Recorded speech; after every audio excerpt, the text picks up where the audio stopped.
Warm welcome to the opening press conference of the WCC Central Committee press conference. It's a great joy to welcome the moderator of the Central Committee, Dr. Agnes Abom, and the acting General Secretary, Reverend Professor Dr. Johan Sauka, to this panel. And in the call, we have around 20 journalists from all over the world. And we know also that we have other followers on the live stream. All of you are very, very welcome. And we will try to keep the press conference 45 minutes because we know that the day has been quite long and demanding for our leadership because this is the first day out of almost a week of meetings online. This is the second online meeting for the World Council of Churches Central Committee since last year. And today we have gathered around 110 members on the Central Committee, another 50, 60 advisors, and then also staff. And my name is Marianne Edersen, Director of Communication, and I will try to guide you through the press conference. Warm welcome, Dr. Agnes Abom. The floor is yours, and I would like to invite you to describe what is on the agenda for the Central Committee. Thank you very much, Madam Marianne, and the men and women of the press. It is an honor to actually meet with you the very first day like we did the other time, and to share with you our journey, the purpose of our journey together. First, we meet as the Central Committee, unfortunately online, because many of us had hoped to actually gather in person. It's been a while and many of us miss each other. Nevertheless, we are grateful that it was possible to meet online. Two purposes in particular. One is to continue to strengthen the fellowship. Strengthening the fellowship is one of the overarching goals of the WCC. And in that respect, we have a few member churches that will be and have been actually accepted, and their participation at the next assembly is also to be discussed. The second thing is to prepare the forthcoming General Assembly. And as you know, preparation of the General Assembly takes in quite a lot. We look at the content, we look at how to structure that content, who participates in terms of speeches. And so we have like 3 categories of participation. One, of course, is we will have the standing committees of the center of the assembly that will be addressing the different issues. There are 6 of them. We will then also have ecumenical conversations. There are almost 30, 25 or so that look at different aspects of the theme, but also of the work of the World Council of Churches from Busan up to now. An interesting one is a program that was just rejuvenated recently, about a year or 2, and that is overcoming racism. So ecumenical conversations provide a space for our different categories of assembly participants to engage with the different issues. Then the final, but the most critical, is opening up for other voices other than church, ecumenical relations, that is plenaries, thematic plenaries. We have, I think, 4 days of thematic plenaries, again, different themes that will be undertaken by different people, church-related, non-church, There are also ecumenical unity issues, name it. So you will notice that in the preparation, the Central Committee has a lot to address in terms of ensuring that what the Executive Committee has proposed is actually going to accommodate all the member churches and those that we relate to in different ways. Let me make a final issue on in terms of what the Central Committee will also be addressing. The Central Committee has had a number of committees in place and working groups and reference groups that were under the supervision of the General Secretary before and the current one. There are reports from those committees. For example, we have the report of the Permanent Committee on Consensus. We have a report that addresses the Constitution and the rules. That is actually something that is very critical. Then, of course, the Central Committee will be looking at how we engage with the member churches and the people of Germany. And it is here where our bishop representative from IKD, Bishop Petra Huber, already shared today her perspectives, her hopes, and her, in terms of her fears. But two things that she mentioned that I think are important and are running through the Central Committee are the urgency for WCC and for the assembly participants to have the courage to be strong, to stand for justice, and to stand for peace. Thank you very much. I'll be able to answer questions if need be. Thank you very much, Dr. Agnes, for your summary of the day and also what has been the most crucial discussions at the table today. And the meeting will continue until next Tuesday. Then I will turn to the Acting General Secretary, Reverend Professor Dr. Johan Sauka. The floor is yours. And I understood when we prepared the press conference that you will also be able to describe a little bit more how we are preparing the assembly. Thank you so much. Thank you, Marianne. And thank you, friends of the press.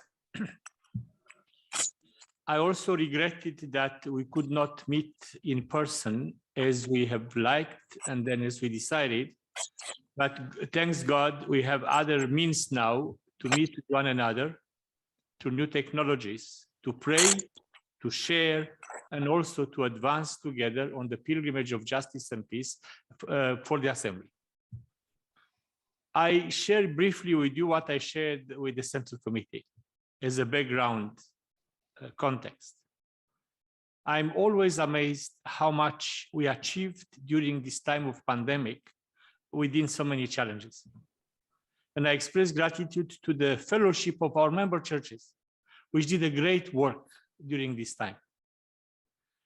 Also, if you read our accountability reports, you see how much work is done by the WCC colleagues. Though travels were not possible and in-person meetings are not possible, but through webinars, through online meetings, many things have been achieved, and we are very happy with what has been achieved. Now, what we have learned from this pandemic, and what was the learning from me? The love of God in Christ is not only for Christians, but for the whole humanity. Pandemic has shown to us that we belong to one human family.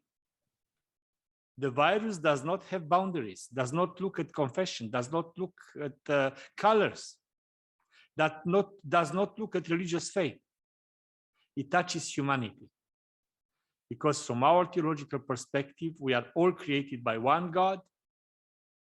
We are all coming from one family according to the Abrahamic faith. So conclusion, we are all sisters and brothers, despite any other kind of differences. So this was a great learning. We are interdependent. We belong to one another. We have this power of empathy, power to cooperate, and power to advance to justice and peace together with churches, with Christians, but also with people of other faith. The second learning for me, what was very important. You are very well experienced with the work of the cast of churches and with our expressions. We used to say in the past that WCC is a faith-based organization. Now, what I have experienced during these 2 years of pandemic, we started to speak with a spiritual language in our press releases, in our addresses.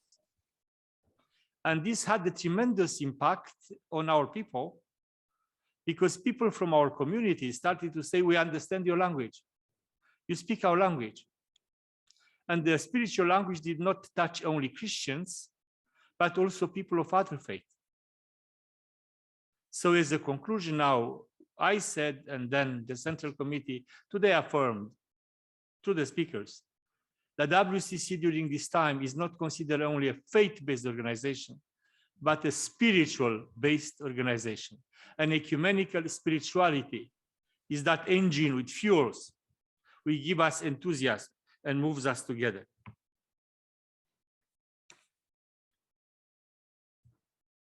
As a conclusion now, as we move to the assembly, I would like to assure you about my conclusion, but also what I heard today in our meeting.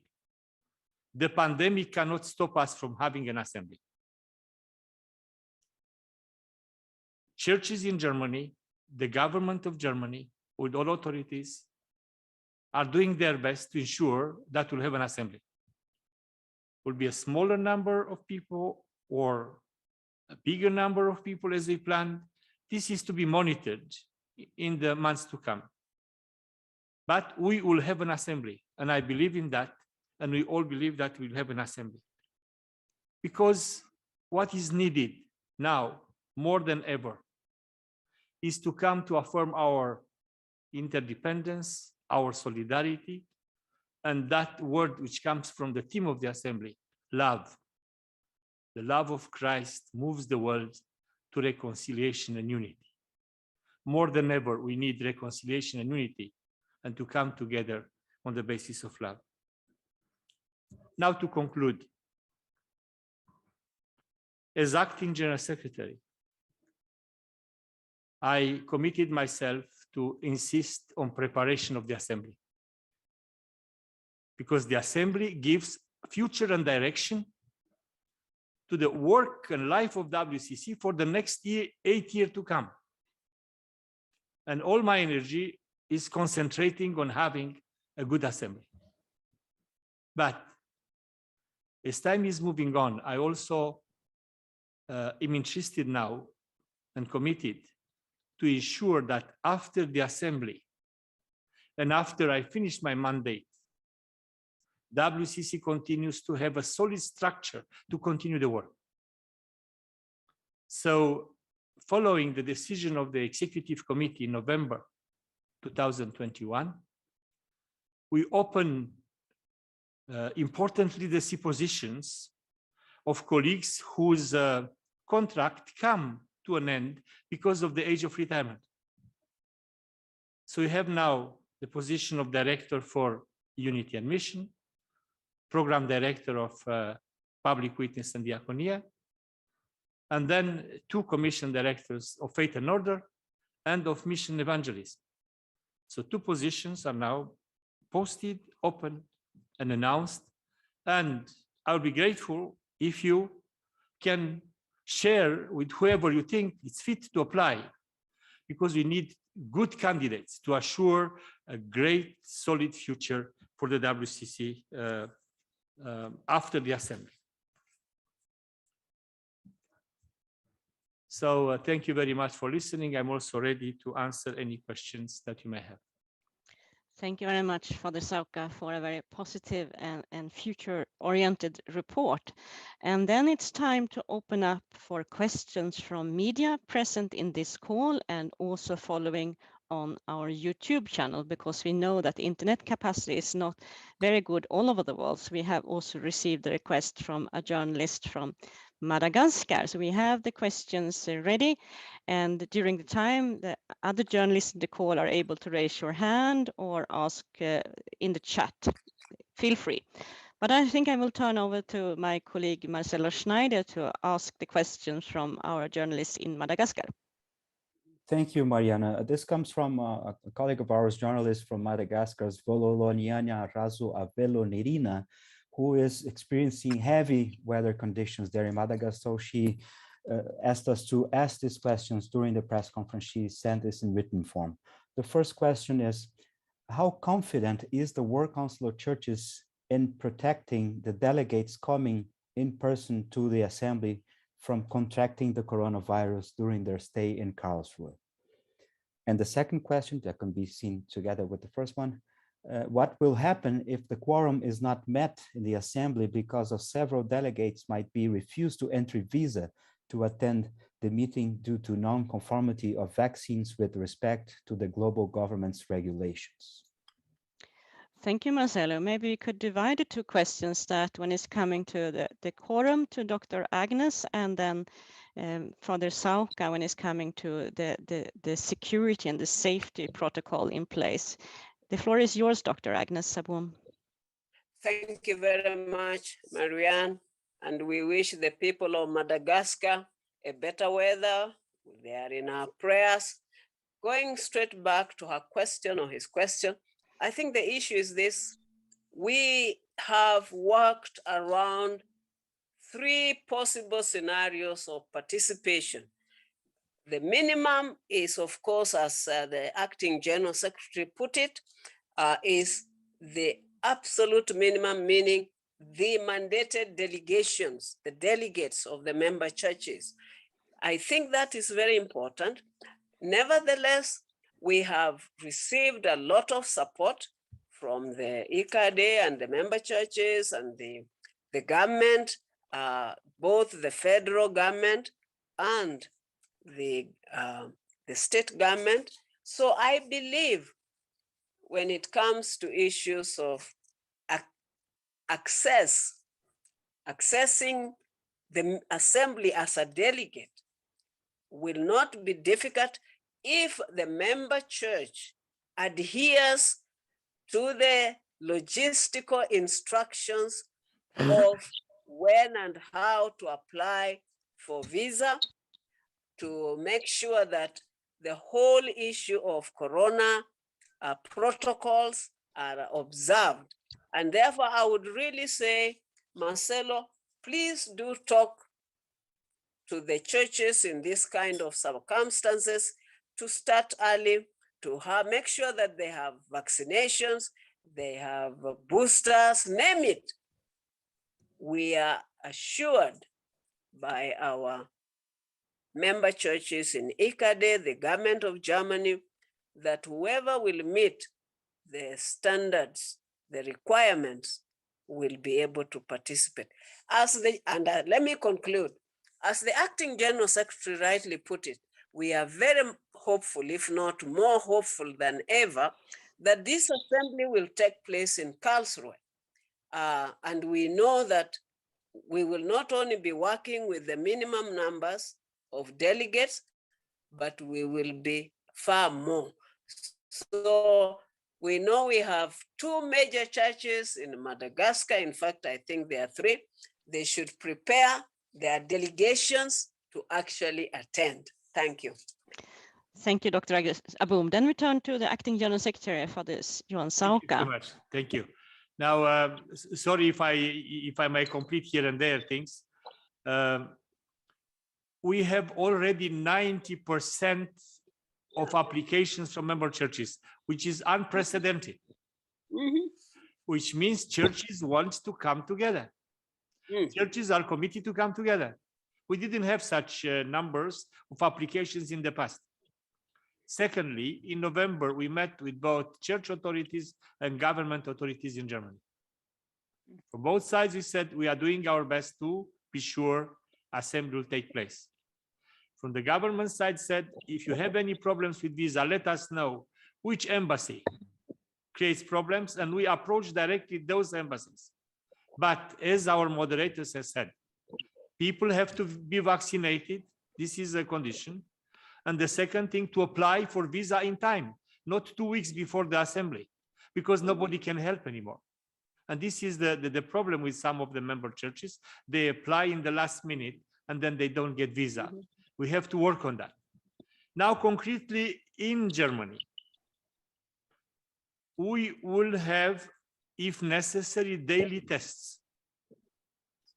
We will provide social distancing. We will have health hubs. So everything is prepared to ensure the protection of our delegates and to support them in case of need. Even more, I would say, as we discussed in November, what was the question that time? I don't think is the case anymore. What will happen is some people need still some days of quarantine if they come to Germany. Well, we are ready to put aside the budget to ensure we offer a quarantine for those who need, because we want to have the whole fellowship of churches together and not to have an assembly only of some regions and not to have others. Thank you, Father Sauka. Then we have a follow-up question. We have also followers in social media, and they're asking concretely, will the pre-assemblies take place? And then we have both the pre-assembly for specialized ministries in March, and we have the pre-Orthodox assembly taking place in March, question remark. And then we have the for youth and the indigenous and Eden and just community of women and men planned. Will they take place or not? We have only heard you talking about the assembly. Who want to respond first? Or Okay, I may start because one of them I'm also involved, and then moderator may continue. I speak about the Orthodox pre-assembly meeting. This is very well advanced. It's supposed to take place in Cyprus.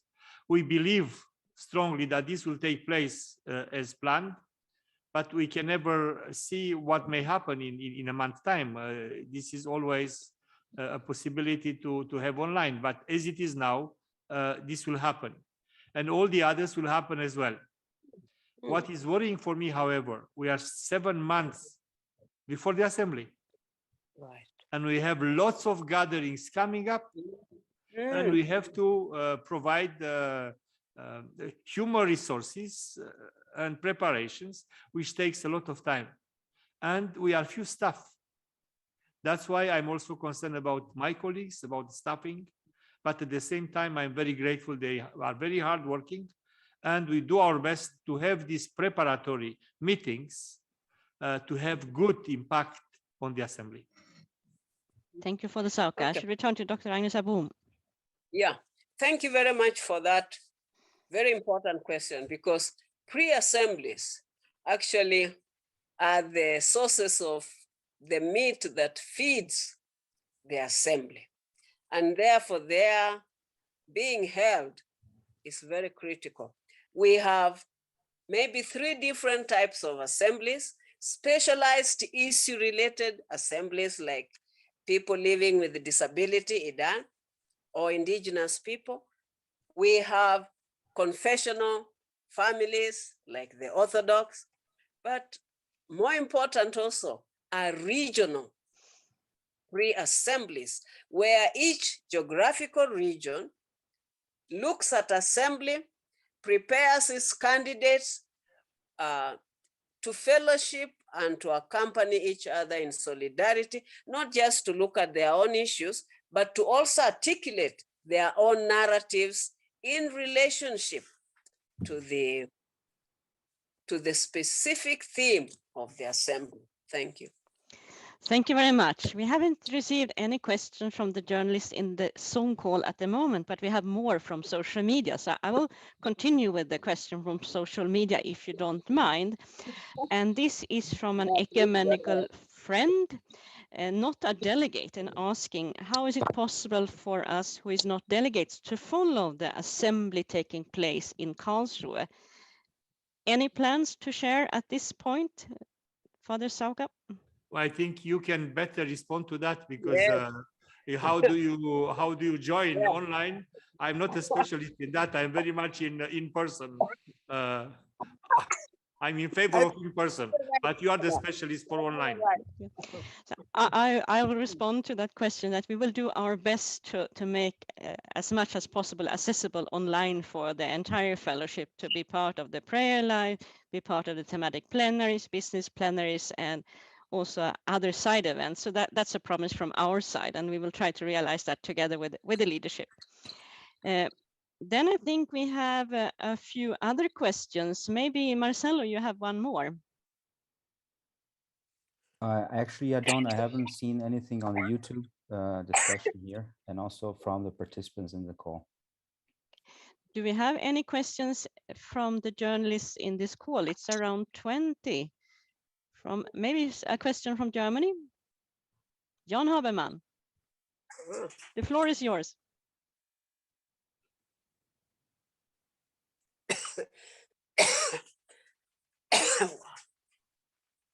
Think you are muted.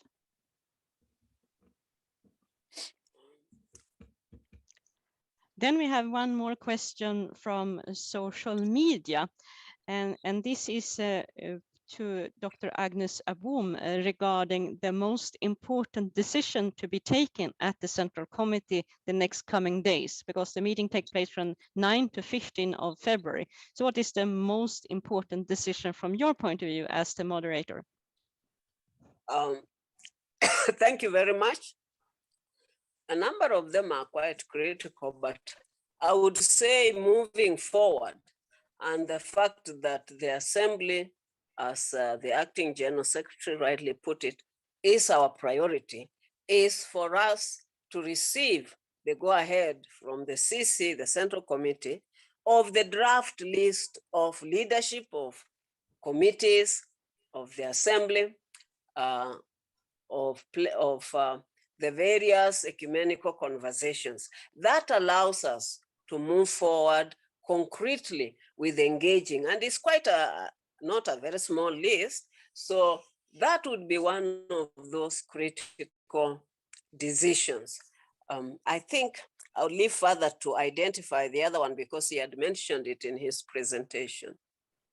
Thank you, Dr. Agnes Aboum. Then we turn over to the acting general secretary. What is the most important decision from your point of view? As I said, but I'm very subjective, since my priority is the assembly, is to finalize the planning for the assembly. It is the Central Committee who approves the speakers in the plenaries, the delegations, the candidates, the delegates of the churches, the program plans and everything. This was prepared by the Assembly Planning Committee, but it's the Central Committee which has to approve. Without the approval of Central Committee, we cannot have an assembly. So that's, for me, is the most important thing. Other important things, they are important, but they can be discussed or approved later. Now, the concentration, in my opinion, should be on the assembly to make sure we'll have an assembly at the end of August. Thanks for that. Then I will turn to Santi. You have also received a question on social media. Yes, Marianne. Many young people are following, and especially from Germany, they have this question: how they can assist in the assembly and participate, if possible, in a voluntary basis. I think Father Sauka should be able to. I think the involvement of local people from Germany is coordinated by the local churches. So they have to approach the local churches in Germany to offer their services. And I'm sure they'll find ways, because there is such a need for accompaniment and service, because we think and we dream of an assembly between 2,000 and 5,000. So depending now on the evaluation on the pandemic, if we come out with 4,000-5,000, we need a lot of people to help us. So please approach the local churches in Germany and say that you'll be happy to serve. And I'm sure they'll find a place for you. And also, if they can specify the areas in which they want to serve. Yeah. Yeah. We need young people because the future is Hello. yours. Mm.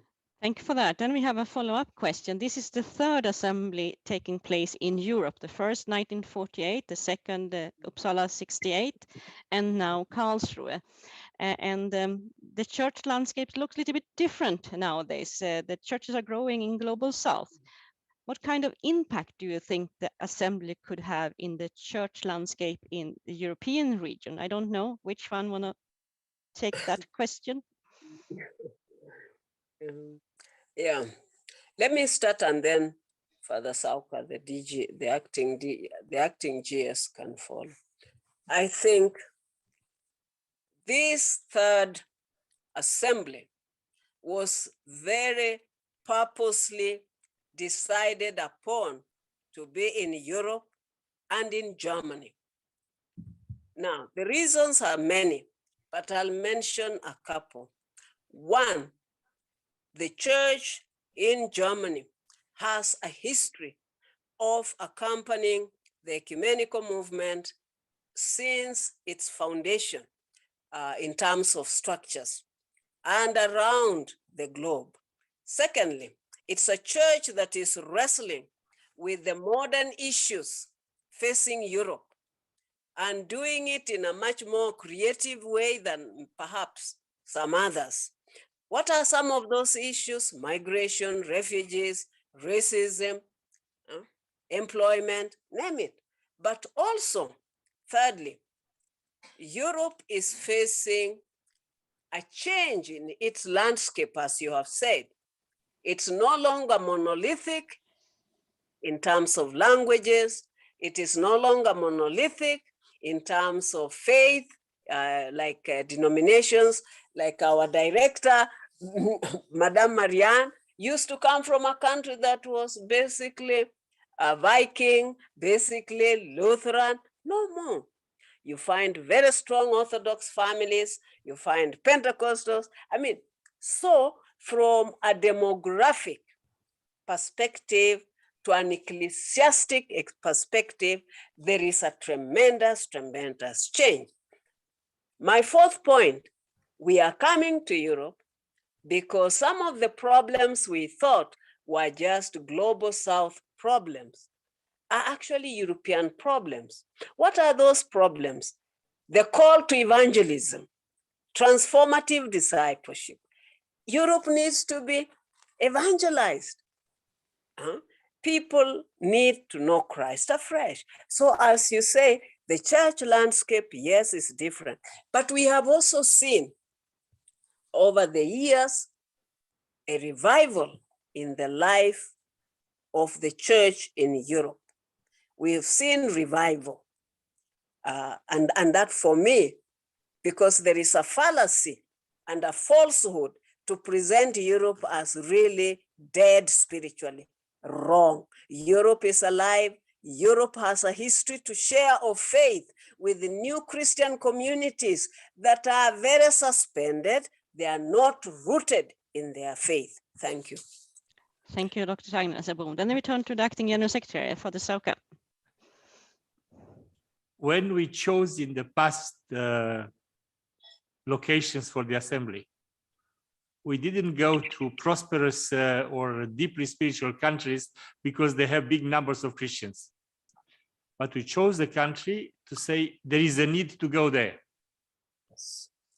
Now, following what our moderator said, choosing Germany or Europe, he said, Europe needs the experience of the churches from the south. We need that vibrant witness of Christians which are growing in the south. We need that testimony of how to deal with populism, with disparities, with xenophobia, with acceptance of migrants, with other faith communities and how to live together. So Europe needs such witnesses from other sisters and brothers, Christians. It is not always give, but now it's time to receive and to learn. And I think this is the great impact what can have on Germany and also on the whole of Europe, because the continent of Europe, as our moderator said, needs a fresh perspective on expressing what means to be Christian today. Thank you very much for that. Then I will ask the journalists in the call if you have any questions to raise to the panel. Otherwise, we have one more question from outside following in social media. Do we have any question from the panel of journalists in the call? Not at the moment. Then we will turn to your question, Marcelo. Yes, this one is about the process from Busan to Karlsruhe. And the question is, how does the pilgrimage of justice and peace shaped the path of the World Council of Churches from Busan to Karlsruhe? What are the lessons learned, especially in the last 2 years with the pandemic? Okay, should we turn to Father Sauka, or is it Dr. Agnes? Well, I let my moderator start first, and then I come with the... Let Father start. He already spoke to it in his introductory remark. Yeah. Okay, I would start what is my view on the notion of pilgrimage. Pilgrimage is not a new thing which was invented in Busan. If you go to see pilgrimage, is present in the Bible from the very beginning of Christian communities. In the book of Acts, chapter number 9, verse 2, before followers of Christ were called Christians, they were called people of the way, people on the way. And then in the early scriptures, like Ignatius of Antioch, the Christians were called synodoi, people who walk together, who advance together, walking on the same road. Now, I think we should retain the paradigm of pilgrimage. If it is not pilgrimage of justice and peace, could be a pilgrimage of reconciliation and unity. But the topic or the notion of pilgrimage should be the emblem of the ecumenical movement, because pilgrimage is not something static. Pilgrimage is something which moves on the way. If we try to define ecumenical movement in another way, we make it an institution. Right. And an institution is no longer moving, it's very static. While pilgrimage for me, it's a term which expresses best what ecumenical movement is about. Thank you, Father Sauka. Then we turn over to Dr. Agnes Abu. Yeah. There's always been the tension between movement and institution. Now, during this Busan Karlsruhe period, I think through the pilgrimage of justice and peace, we begin to recoup. We have revived the momentum, the spirit of movement. Number two, what have we learned? A couple of things, but one thing that the pilgrimage has also helped us to learn during this pandemic period in particular is that we are not permanent fixtures. We are on the way. I stop, others continue, others join. So that transient moment of human life, that you are not permanent here. You are on the way to where, when, how, only God knows. But we plan it, we make it clear. Thirdly, pilgrimage of justice and peace has taught us the centrality of the right of human dignity and human rights of everybody, wherever we went, wherever we've been, and therefore listening to the narratives of all types of people, whether they're indigenous people, women, name it. It is very critical that when you are on the way, your ears are a little more sensitive, your movement is cautionary. You don't have the luxury of saying, you know it all, you have control over it. No, you are constantly on the lookout. And I think that is what human life is. You are constantly looking at how do I reconcile myself with the constantly changing, transforming moments and times and climates and people, the changes that take place in the life of communities and in the life of the churches. Thank you. Thank you very much. It's time to close the press conference, but we have one more question. We are talking about the fellowship of churches, walking, working, praying together. Important to keep the fellowship together. We are preparing for the assembly taking place in Karlsruhe.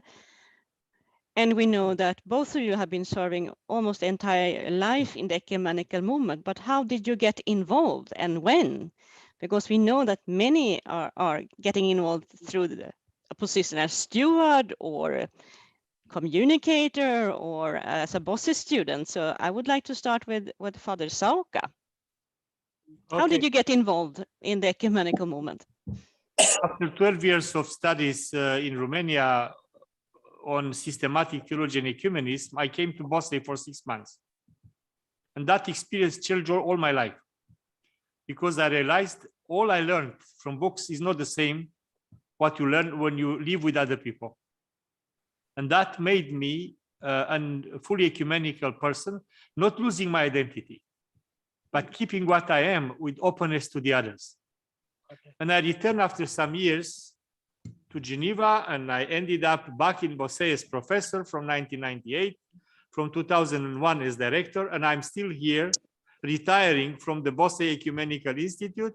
And in the meantime, our moderator gave me some other jobs to accomplish. But for me, BOSSE was the entry point in the ecumenical movement. Thank you, Father Sauka. Then we will turn to Dr. Agnes Aboum. How did you get involved in the ecumenical movement? As a young person who was on the streets because of the socio-political context, I found myself as a steward to the 5th General Assembly, which was held in Nairobi. And that is why when the young people are asking how can they participate, once you get into the feel of the spirit of an assembly and the issues that are discussed around the dignity, the right, the inclusiveness, the collaboration, the solidarity. When I got involved, the theme of solidarity was so strong. Solidarity with the colonized people of Southern Africa, solidarity with the people under dictatorship in Asia and Latin America. You can imagine as a student who had just left, listening to church, interested about people who political and economic powerhouses had considered useless, and seeking to give them space to affirm their dignity and their right. That for me changed my whole life. And what even made it more important for my ecumenical journey was that with one of my professors, we hosted a press conference on the Kenya National Television with one of the opponents of the World Council of Churches, McIntyre. And remember, Zimbabwe was still under the colonization of Ian Smith. And there was McIntyre on Kenyan soil that had shed so much blood to be independent, calling Ian Smith regime a Christian regime. The World Council was up against it, and the Kenya government expelled, in fact, deported McIntyre for wrongful statements, unethical statements, racial statements. And that, for me, motivated my journey in the ecumenical movement. Thank you. Thank you very much, Dr. Agnes Aboum, moderator of the World Council of Churches Central Committee. And now you know how everything started once upon a time. And thank you very much also to Reverend Professor Dr. Father Johan Sauka, the Acting General Secretary, for sharing your testimonies also. That we know that Bosnia has a deep meaning for many of us. And this is the end of the press conference, the first of two. So all the media, you're welcome back for daily press briefings, but we have the closing press conference on the 15th of February in the evening, directly after the final session. We don't know exactly when, but we are looking forward to meet all of you, and please stay in touch with us because you are extremely important for us to reach out with the prophetic message of the WCC. So thank you very much and have a good evening or a good day. Thanks for us. Thank you too, and have a good evening. See you tomorrow. Ciao. Bye.